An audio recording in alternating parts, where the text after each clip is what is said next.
मेवाड़ का दुर्भाग्य रहा कि एक व्यक्ति ने पार्टी को कठपुतली की तरह से नचाया। एक जाति विशेष ने अपना वर्चस्व कायम करने के लिए कद्दावर लोगों को गायब करने का काम किया। यानी भले गुलाब जी का व्यक्ति हो सकता है, पर काटने से काम नहीं चलेगा। भारतीय जनता पार्टी के पक्ष में मतदान नहीं हुआ। मैं मजबूत कैंडिडेट होने के बाद में भी चुनाव हार गया, बिल्कुल सही है। बहिष्कार ने हराने का प्रयास किया, पर क्या किसी नदी को एक सीमा में बांध सकते हैं? पर जनवरी के बाद तो वह नाली नाला बन जाएगी, गंदा सीवरेज पानी का। और इसीलिए ब्राह्मण नेतृत्व या नेता डेवलप उदयपुर शहर में नहीं हो सका। पर स्वाभिमान के साथ में सत्य बात कहने का साहस जो ब्राह्मण में होना चाहिए उनमें नहीं रहा। कि एकदम जो गुलाब जी के निकट थे जी, प्रयास ये किया कि उनको अलग रखा। ये ठीक नहीं है। पहले जितने भी अध्यक्ष रहे, 2-3 अध्यक्ष, मैं नाम नहीं लूंगा, पर वो कठपुतली की तरह से थे, कठपुतली की तरह से। कि पिछले समय में तो बिल्कुल कहीं न कहीं बायस्ड होकर काम करने का प्रयास किया, पर गजपाल जी और प्रमोद सामर की टीम जिस प्रकार से काम कर रही है, पहली बार है कि संगठन किसी के दबाव में नहीं काम कर रहा। उदयपुर शहर के कार्यकर्ता जिनको यहां काम करना था वो ले गए वहां पर। नमस्कार दोस्तों, मैं हूं भरत शर्मा और आप देख रहे हैं देव न्यूज। इस समय हमारे साथ भारतीय जनता पार्टी के कद्दावर नेता मांगीलाल जी जोशी हमारे साथ हैं, जो पूर्व में भारतीय जनता पार्टी के जिलाध्यक्ष भी रह चुके हैं और उदयपुर से विधानसभा का चुनाव भी लड़ चुके हैं। कई मुद्दों पर आज हम आपसे बात करेंगे। तो गुरुदेव, आपका स्वागत है देव न्यूज चैनल में।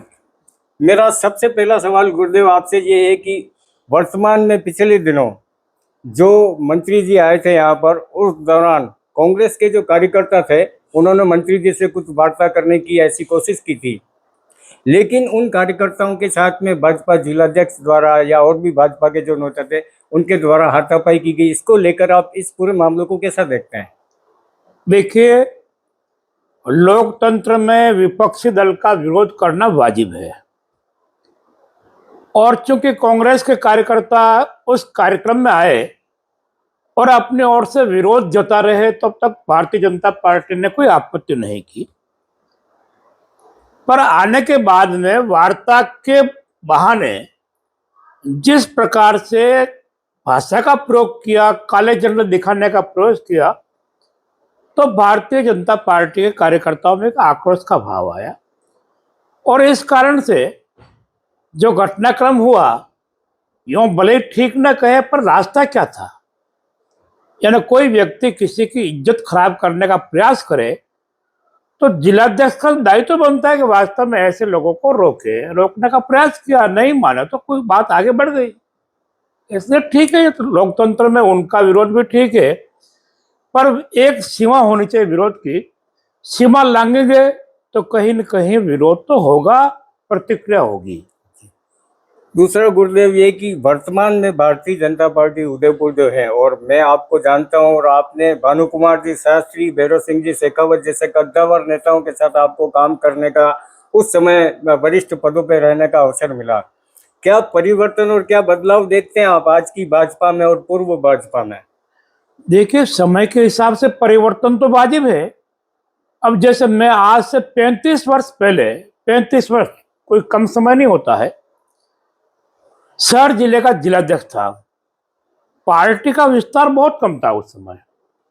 यानी उस समय मैं और मेरे महामंत्री भाई दलपत जी हो, चाहे दुलेश सिंह जी हो, उनके साथ में बैठ करके स्कूटर पर, मोटरसाइकिल पर घर घर पत्रक देने जाते थे। तो हमारी सीमा कितनी थी कि उदयपुर शहर, गिरवा का भाग और बड़गांव का भाग, तो मुश्किल से 6-7 घंटे में हम डाक दे करके आ जाते हैं। पर आज पार्टी का इतना विस्तार है, यानी उस समय तो कुछ वार्डों में हमारा काम ही नहीं था, मेंबर नहीं थे हमारे। और जिस समय मैं चुनाव लड़ा, लगभग 27 साल से ऊपर हो गए उस बात को, उदयपुर शहर विधानसभा से। तो हमारे कुछ ऐसे वार्ड थे जहां पर वास्तव में हमारे कार्यकर्ता नहीं थे। तो उस समय की भारतीय जनता पार्टी एक काम का सीमित दायरा था, और आज उदयपुर शहर जिला एक व्यापक संगठनात्मक आधार लिए हुए है। तो आज की तो पार्टी का व्यापक रूप है, सभी जातियों में काम है, सभी धर्मों के लोग जुड़े हुए हैं, सभी वर्गों के लोग जुड़े हुए हैं, और यहां तक युवा और मुस्लिम ऐसे लोग जो वास्तव में युवा के बिना पार्टी मजबूत नहीं हो सकती है। हमारा सौभाग्य है कि हमारा अध्यक्ष भी युवा है, टीम भी युवा है, और युवा टीम जिस प्रकार से, मैं ईमानदारी से कह रहा हूं कि पिछले समय में तो बिल्कुल कहीं न कहीं बायस्ड होकर काम करने का प्रयास किया जिलाध्यक्ष ने, यानी जिलाध्यक्ष ने अपना धर्म नहीं निभाया। पर वर्तमान में जिलाध्यक्ष लगभग पुराने सभी लोगों को सम्मान देकर के जिस प्रकार से पार्टी का काम कर रहे हैं, तो मैं गजपाल जी को इसके लिए बधाई देता हूं। और उनके साथ में जो काम करने वाली टीम है वो भी बड़े उत्साह से काम कर रही है। इसलिए पहले वाली और आज की भारतीय जनता पार्टी में यूं तुलना नहीं कर सकते। आज का काम इतना व्यापक है, पर एक नौजवान बिल्कुल जिस प्रकार से पार्टी का काम कर रहा है, वास्तव में यह बधाई का पात्र है।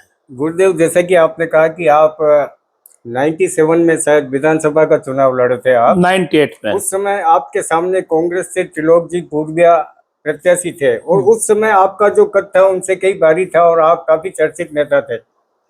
बावजूद इसके आपको उस चुनाव में हार का मुंह देखना पड़ा। तो उसके बाद ये कहा भी गया कि भाजपा के ही कुछ बड़े नेताओं ने या पदाधिकारियों ने आपके चुनाव का बहिष्कार किया था, क्या ये सच है? बिल्कुल सही है, बहिष्कार ने हराने का प्रयास किया, और यहां से कार्यकर्ता गुलाब जी बड़ी सादड़ी चुनाव लड़ रहे थे। उदयपुर शहर के कार्यकर्ता जिनको यहां काम करना था वो ले गए वहां पर। परिणाम ये हुआ कि वार्डों में वास्तव में भारतीय जनता पार्टी का काम करने वाले लोग नहीं बचे, और इस कारण से भारतीय जनता पार्टी के पक्ष में मतदान नहीं हुआ। मैं मजबूत कैंडिडेट होने के बाद में भी चुनाव हार गया, और उसके बाद लगातार जिस प्रकार से राजनीति में मेवाड़ के अंदर एक वर्ग विशेष के लोगों ने अपना अस्तित्व बनाने के लिए, वर्चस्व कायम करने के लिए कुछ जो प्रमुख लोग थे कार्यकर्ता, उनको धीरे धीरे आउट किया। तो मेरी हार का कारण तो वास्तव में अपने आप स्पष्ट है। मैं हार, जनता का कोई इस प्रकार से आशीर्वाद नहीं मिला ऐसा नहीं है, हमारे वोट डलवाने वाला कोई नहीं था, और इस कारण से मैं हारा। आप वर्तमान भाजपा को किस नजरिए से देखते हैं? देखिए, मैं तो आपको आज भी कह रहा हूं कि मैंने कभी अभी तक गजपाल जी को पब्लिकली धन्यवाद नहीं दिया, बधाई नहीं दी। पर गजपाल जी और प्रमोद सामर की टीम जिस प्रकार से काम कर रही है, पहली बार है कि संगठन किसी के दबाव में नहीं काम कर रहा। मेवाड़ का दुर्भाग्य रहा कि एक व्यक्ति ने पार्टी को कठपुतली की तरह से नचाया जी, और संगठन के नाते एक वास्तव में अध्यक्ष का दायित्व होना चाहिए। पहले जितने भी अध्यक्ष रहे, 2-3 अध्यक्ष, मैं नाम नहीं लूंगा, पर वो कठपुतली की तरह से थे, कठपुतली की तरह से। और गजपाल जी अपने स्वाभिमान से, विवेक से सबको साथ लेकर काम करने का प्रयास कर रहे हैं। इसलिए मैं तो कहूंगा कि ये आज की तारीख में पार्टी का काम चल रहा वो ठीक चल रहा है। पर मेरा इनको एक सुझाव है कि जैसे प्रमुख कार्यकर्ताओं से व्यक्तिगत घर आकर के मिलते हैं, वास्तव में जैसे मेरे से भी मिलते हैं, तो बाकी प्रमुख लोगों से भी मिलते हैं, बहुत बड़ी बात है। इनको एक और काम करना चाहिए कि किसी कार्यक्रम की जो सूचना होती है, प्रमुख कार्यक्रम, जी जी, और प्रमुख लोगों को दायरा बड़ा करके सूचना इनको खुद को करनी चाहिए। बाकी काम बांटे नीचे वाले महामंत्री करे, कोई किसी को करे। सिर्फ व्हाट्सएप के भरोसे न रह करके इनको खुद को लोगों से आग्रह करके बैठक में बुलाना चाहिए, क्योंकि इनके सामने चुनौती है। जैसे पूर्व में मेवाड़ के एक नेता थे, वो लोगों से संपर्क में रहते थे, उनका व्यापक आधार था, तो इनको अपना वर्चस्व बढ़ाने के लिए लाइन बड़ी करनी पड़ेगी। किसी को काटने से, यानी भले गुलाब जी का व्यक्ति हो सकता है, पर काटने से काम नहीं चलेगा। नगर निगम चुनाव लड़ना है, पार्टी का आधार मजबूत करना है, तो इनको कम से कम व्यक्तिगत तौर से प्रमुख लोगों को खुद को सूचना करनी चाहिए। एक जरूर खामी रही है कि एकदम जो गुलाब जी के निकट थे, जी प्रयास ये किया कि उनको अलग रखा, ये ठीक नहीं है। जी। एक मैं ये भी जानना चाहता हूँ गुरुदेव की भानुकुमार जी शास्त्री के बाद में कोई ब्राह्मण नेता भाजपा से आज तक ऐसी छवि उभर के सामने आई तो काफी है, लेकिन क्या कारण रहे कि विधानसभा का ना तो कोई ब्राह्मण नेता ऐसा चुनाव लड़ सका, ना लोकसभा के चुनाव में ऐसा कोई चेहरा आगे आया। देखिए, उदयपुर में मैंने एक इनडायरेक्ट कहा कि एक जाति विशेष ने अपना वर्चस्व कायम करने के लिए कद्दावर लोगों को गायब करने का काम किया है। दो ब्राह्मण नेता आए, दो क्या लोकेश जी को भी मान लेते हैं, तो दिनेश जी भट्ट, रविंद्र जी श्रीमाली, लोकेश जी, आप सब जानते हैं कि ये ब्राह्मण अवश्य थे, पर कठपुतली के रूप में काम किया। इन्होंने अपनी छवि नहीं बनाई, और इनको मैं कटाक्ष में कहता हूं कि अरिहंत ब्राह्मण। जी मैं ऐसा ब्राह्मणों को, जिस दिन मैंने, गुलाब जी मेरे अच्छे मित्र रहे हैं किसी जमाने में, जी जी। हम दोनों ने खूब काम किया, इमरजेंसी लेके स्कूल में आप साथ थे। हाँ। और एक साथ हमने नौकरी किए। भारतीय जनता पार्टी का कोई व्यक्ति ऐसा नहीं होगा कि जो उस समय मैं और गुलाब जी जिस समय से काम करते थे उनके संपर्क में आए हो। पर क्या कि ये अरिहंत ब्राह्मण, यानी ऐसे नाम के लिए विकल्प मेरे को आउट करने के लिए किया कि मेरा वार्ड जनरल है, ब्राह्मण ये आएगा तो नगर में छा जाएगा, तो कौन आना चाहिए। रविंद्र श्रीमाली को बार बार इसलिए लाए कि वो बहुत ही आज्ञाकारी है, जी विनम्र है, कोई आरोप मैं नहीं लगा रहा हूं, पर स्वाभिमान के साथ में सत्य बात कहने का साहस जो ब्राह्मण में होना चाहिए उनमें नहीं रहा, और इसीलिए ब्राह्मण नेतृत्व या नेता डेवलप उदयपुर शहर में नहीं हो सका। एक गुरुदेव में आयर नदी जो है उसको लेकर मैं बात करना चाहता हूँ। आयर नदी के में विकास के नाम पर काफी पैसा लगाया गया और वर्तमान हालात उसके जो है जस के तस नजर आ रहे हैं। कैसे देखते हैं इसको कि 1947 का एक फैसला भी जिसमें किसी नदी नाले तालाब के अंदर आप काम नहीं कर सकते, लेकिन आयर नदी में काफी पैसा लगा और आज उसी हालत में वो नजर आ रही है। क्या देखते हैं इसको आप? देखिए, इन्होंने तो अच्छा सोचा होगा, मैंने कहा ये जी जी जी कि भाई आयर का सौंदर्यकरण हो, पर क्या किसी नदी को एक सीमा में बांध सकते हैं? वेनिस बनाने की बातें की गई यहाँ। वेनिस के नाम पर, अरे भाई आप उसको कम से कम सीमा सुरक्षित करते, साफ सफाई कराते। यहाँ तो भराव भर करके डेवलपमेंट करने की जो कल्पना की है, तो क्या होगा? अभी तक तो बाढ़ आई नहीं है। 1972 में मैं तो आयल में रहा हूं ना, 68 से रहा हूं, 72 की बाढ़ देखी नहीं है। आयल की पुलिया गायब हो गई थी, ये अंदर नाला कहिए, नाली कहिए, ये टिक सकता है क्या? पेड़ लगाने का काम किया, किनारे किनारे कहाँ चले गए? जी पत्थर का काम किया, कहाँ चला गया?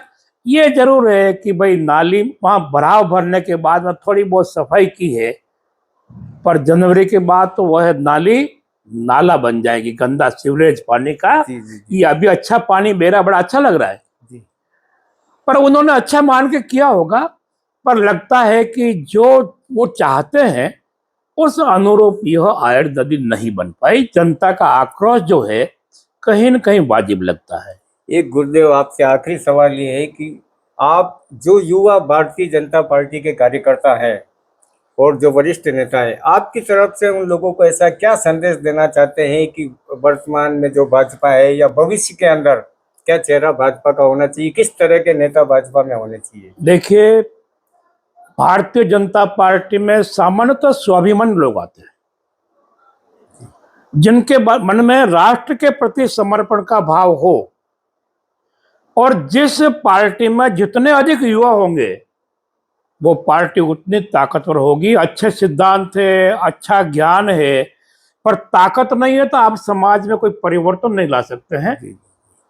आज जो राष्ट्र की परिस्थिति है, जिस प्रकार से विध्वंसकारी ताकतें इस देश को तोड़ने का प्रयास कर रहे हैं, सांप्रदायिक आधार पर, जातीय आधार पर, और यहां तक कि सनातन धर्म पर आक्रमण करके भारतीय संस्कृति को नष्ट करने का काम कर रहे हैं, तो जागरूक युवाओं की बहुत आवश्यकता है। और इस कारण से भारतीय जनता पार्टी ऐसे युवाओं को लाने का काम कर रही है। मेरा तो ये संदेश है कि हम इस संकल्प को आगे बढ़ाने के लिए युवा लोग काम करें। निश्चित रूप से नेतृत्व समय के हिसाब से अच्छा ही आएगा।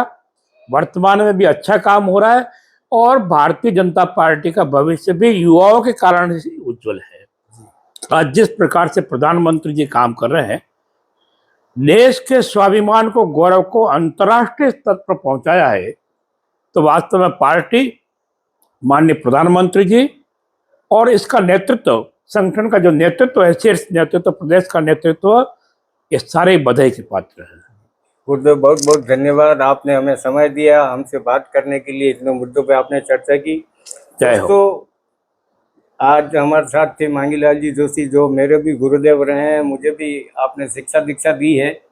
हम प्रयास करेंगे कि ऐसे ही किसी और वरिष्ठ नेता से आपकी मुलाकात कर रहे हैं। तो दीजिए इजाज़त, भारत शर्मा को, और देखते रहिए देव न्यूज़।